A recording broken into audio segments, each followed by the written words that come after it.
उहाँ दुईटै जना प्रधानाध्यापकै हुनुहुन्छ हो नि सर? होइन, म हुँ यहाँको प्रधानाध्यापक।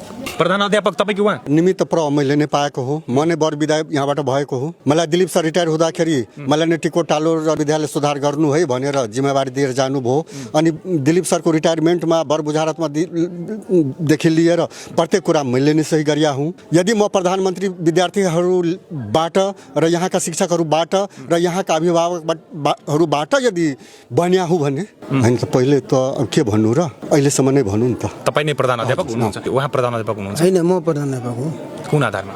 मलाई पालिकाले दिएछ लेखेर, म माविको, उहाँ निमाविको। उहाँलाई दिलीप सर जाने बेलामा दिनुभयो। तपाईँ प्रधान अध्यापक पदको लागि तपाईँ दुवैजना कति दिनदेखि लडिराख्नु भएको छ, फाइट गरिराख्नु भएको छ? म लडिरहेको छैन, सिनियरिटीको आधारमा मैले पाइरहेको छु। लडाइँ गर्ने यसमा कुनै कुरा छैन। उहाँ त पनि मलाई पत्र देखाइराख्नु भएको छ नि त। ठिकै छ, उहाँको पत्र पनि हेर्नु नि, यो पत्र पनि हेर्नु नि। तपाईँले भनेर को यहाँको पर हुँदैन, त्यो त अधिकारी व्यक्तिहरू भन्छन्। उहाँको चिठी छ नि त फेरि यहाँ? मेरो पनि चिठी छ नि। तपाईँ मेरो चिठी हेर्नु भएन, खालि त्यो चिठी हेरिराख्नु भएको छ। यहाँ तपाईँको पनि चिठी हेर्नु, मेरो पनि चिठी हेर्नु। यो कसले दिएको तपाईँलाई? मलाई यहाँ काम गरेको 15 वर्ष। होइन, यो झगडा कति वर्षदेखि भइरहेछ? झगडा त यहाँ मैले 15 वर्ष आयो नि, त्यो दिनदेखि यसको यस्तै छ। प्रधान अध्यापक पदको लागि कहिलेदेखि झगडा भइरहेछ त्यो भन्नुहोस् न? झगडामा यसमा के छ र?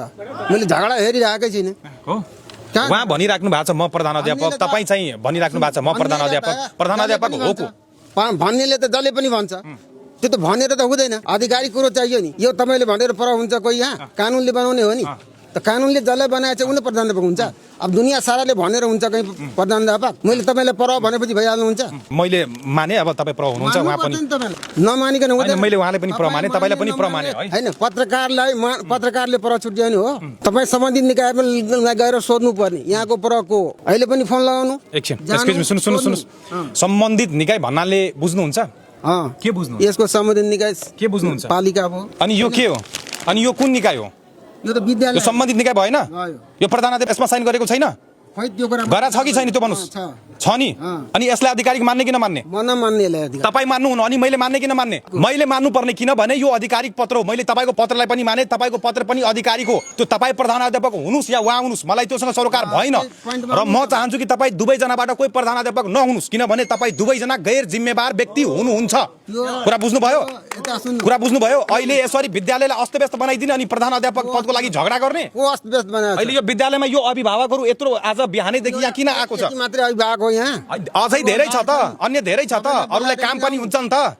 खेत जानुपर्ने हुन्छ, घाँस काट्नुपर्ने हुन्छ।